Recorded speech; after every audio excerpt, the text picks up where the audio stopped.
toujours été en Champagne. Mon père était chef de cave, faisait du vin. Ses parents étaient viticulteurs et négociants.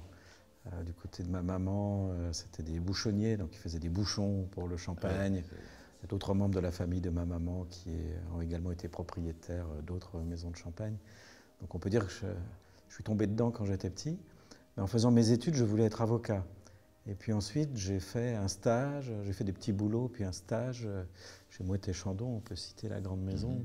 J'ai rencontré un personnage extraordinaire que tout le monde connaît aujourd'hui, qui est Philippe Pozzo di Borgo, le héros des Intouchables, qui m'a demandé de venir travailler avec lui.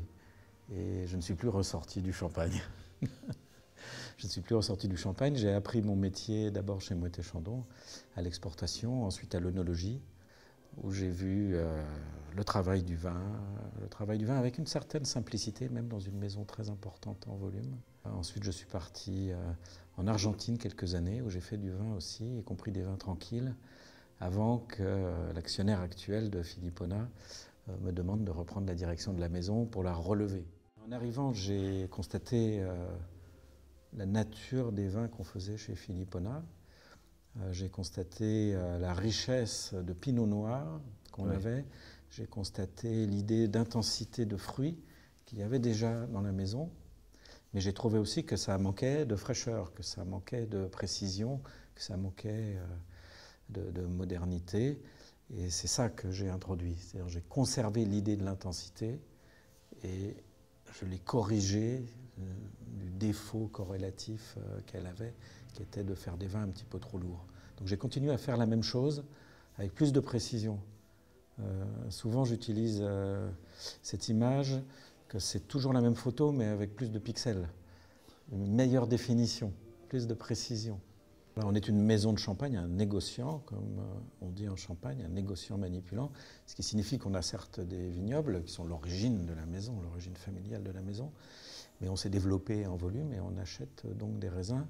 Une des directions que j'ai suivies dans ce domaine-là, ça a été de donner aussi plus de précision à nos achats de raisins, et notamment d'accentuer notre spécialisation autour du pinot noir.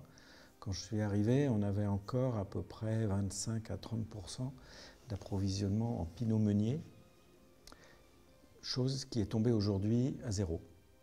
Oui, pas parce qu'on n'aime pas, voilà, non, mais pas parce qu'on n'aime pas le pinot meunier. Moi, je trouve que non, le pinot meunier est un raisin magnifique. Il y a des gens qui travaillent très très bien le pinot meunier. Ouais. Mais ici, c'est le terroir du pinot noir. Donc j'ai voulu que le style de la maison soit un style orienté autour du pinot noir. Avoir le Clos des Goisses, ça nous donne un grand avantage, c'est qu'on en parle. C'est que ça tire le reste de la gamme. Mais je ne voudrais surtout pas que ça fasse ignorer le reste de la gamme. Donc j'ai beaucoup travaillé sur la qualité des autres vins de la gamme, y compris les vins non millésimés, et je continue à le faire, bien entendu.